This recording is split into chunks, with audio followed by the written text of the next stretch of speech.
at the arse now. People say I'm fat. Think of that, all you people that commented on my last vlog. Look at that. Compared to that,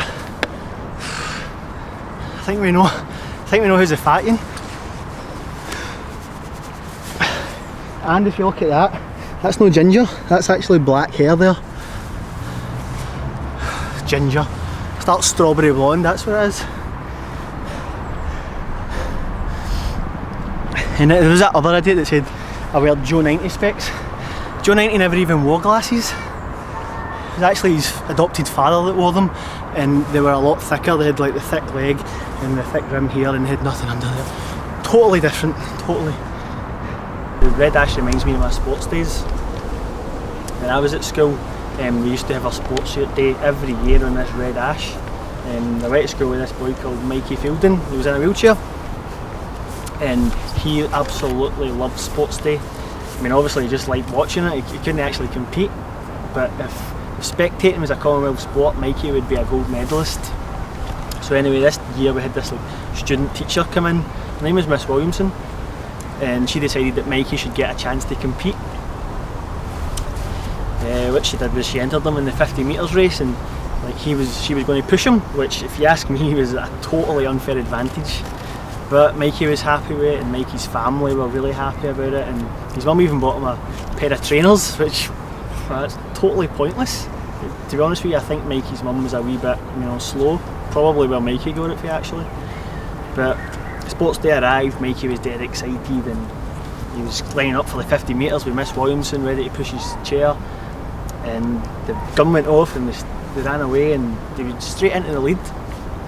And what happened was Miss Williamson lost control of the chair, and I don't know if it must have hit a divot or a bit of glass or a brick or something, and Mikey went absolutely flying out his seat. I mean, probably should have been strapped into it, to be honest with you, but it was before seatbelts were legal.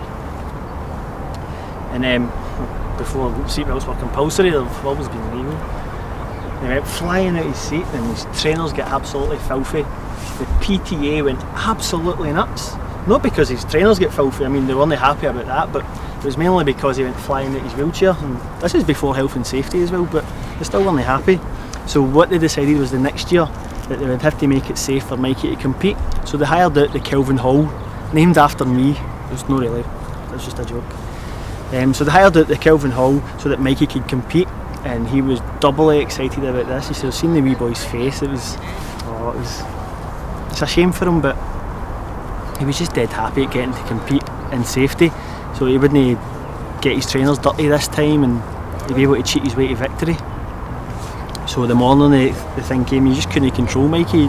Nobody knew what he was saying, he was just so happy. He didn't know what he was saying most of the time, but this time especially we didn't have a clue what he was saying. We just knew that he was dead happy because he kept smiling all the time. That's the main hint really, that he was happy. So the coach arrives, and you'll never guess what happened. We'd ordered a coach that never had wheelchair access. Bloody shame for the wee boy. Thinking back, what we should have done was just phone a taxi and put Mikey in that and get him at the KELVIN Hall, but for some strange reason nobody actually thought about that. So we all went to the KELVIN Hall, and we had an absolutely brilliant day. Poor Mikey had to stay behind and watch Channel 4 racing with the janitor, but I mean he loved spectating, so that was good for him as well really. But I mean I did feel really bad for him. So what I did was, when we were at the KELVIN Hall, I went next door to the Transport Museum just to buy him something, and I bought him a wee pencil in the gift shop, and it had a wee rubber on top of it, and when I gave it to him his wee face lit up and he ate the rubber.